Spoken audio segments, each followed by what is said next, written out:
Right here, Ryan, front right. Mark, I know you've been asked a couple times to compare Herbert to Mariota, just his demeanor and stuff, but I guess should ask about Musgrave. Can you talk about Justin's performance and tying the record that Musgrave had since '89 for yards in a game? That I did not have the Musgrave first question pot. Yeah, weird. No, he did a great job. There's a bunch of, when you're talking nitpicking on whatever that is, 75% completions. It's a good thing, but we had a couple plays that were there that he'll kick himself about, but he's just kind of going out there and having fun and playing, and the guys have certainly rallied around him. Bill Musgrave was a stud, and now is a great coach, and so I think we'll have to push that back a little bit on the comparison for Marcus or Bill or Doug or any other Musgrave. Coach, can you talk about the defense and the takeaways they had tonight? Yeah, I mean, obviously the huge play was Lana there right before halftime, getting that play contributed by those guys, or part of that due to the guys up front creating some pressure. But it was big to get off that Schneid. I didn't even know that was, what is it, 14? You guys know these stats better than I do. 14 quarters of no picks, and we hit ourselves in the chest a couple times last week and on plays that could swing the game, and it happened, and so that's a huge deal. And the other play that I thought was a huge play was Jaylen Brown. I know this has nothing to do with takeaways, but Jaylen Brown, who had kind of a blown assignment, busted assignment on the drive immediately before that big gain that he had with the great catch, and those kind of plays, they just kind of snowball, and hopefully we can harness that snowball.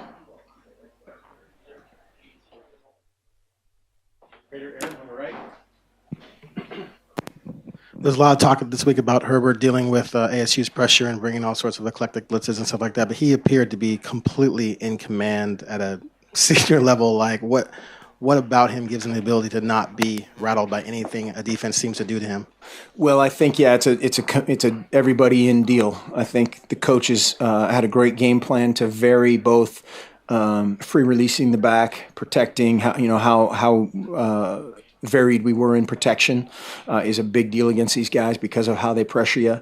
The front obviously plays a part in that, and the biggest thing that he did so well is, like you said, when it was not a great protection scenario and he gets 4 yards, that's a huge play on first down against these guys. They kill you when it's 2nd and 16, 2nd and 15. That's where they make their money, and so 2nd and 8, even 2nd and 6, 2nd and 5, those are huge victories.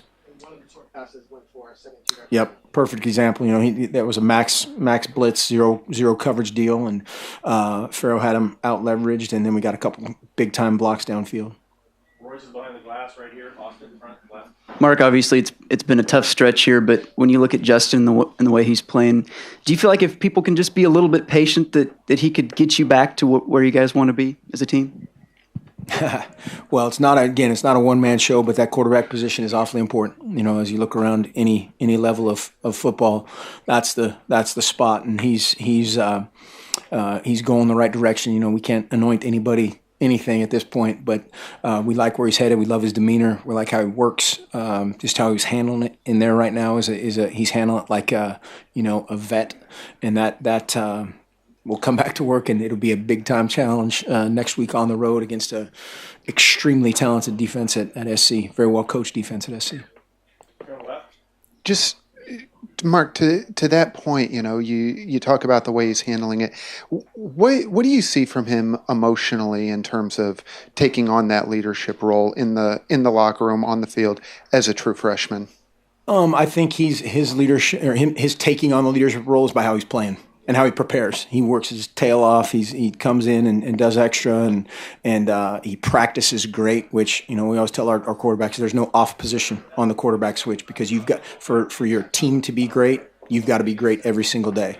If you're experimenting and the right guard can't do it, that's one thing. But if your quarterback can't make everybody else better every single day, that's a huge deal. And so he's doing a really good job that way. I think, as a vocal leader, that will come.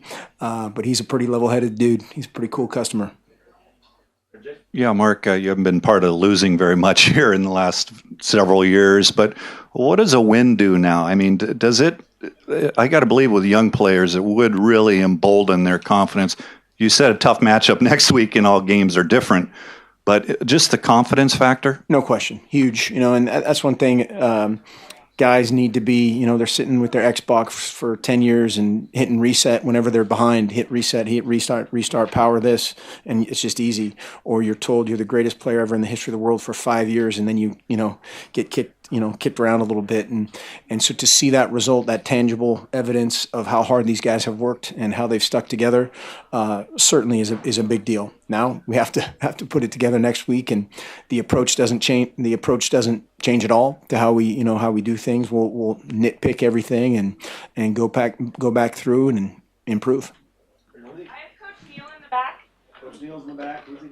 Hey, Mark, to piggyback off that, you haven't been through this either, and a lot of your staff hasn't been through this. Maybe some of the guys that have been here a long time, but who's given you pep talks? Who have you been leaning on in this time to, just kind of, I don't know if give you confidence, but Gandhi.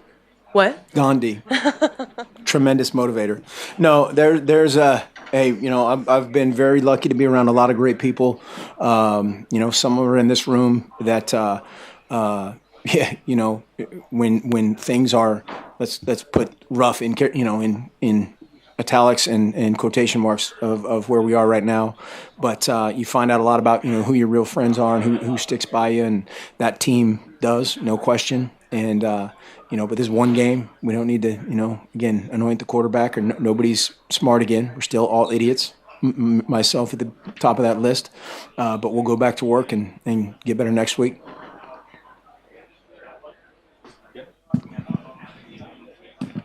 Clearly, you guys won the game, Mark, and TBJ had a long run. You guys made tons of big plays. But can you sort of talk about Royce there? I mean, he made some plays, some first downs for you, but he was also getting stopped at the line a little bit. And I don't know if that's so much blocking, or can you get a push on his feet, or is there something that he's just slowed with injury-wise? That's not Royce.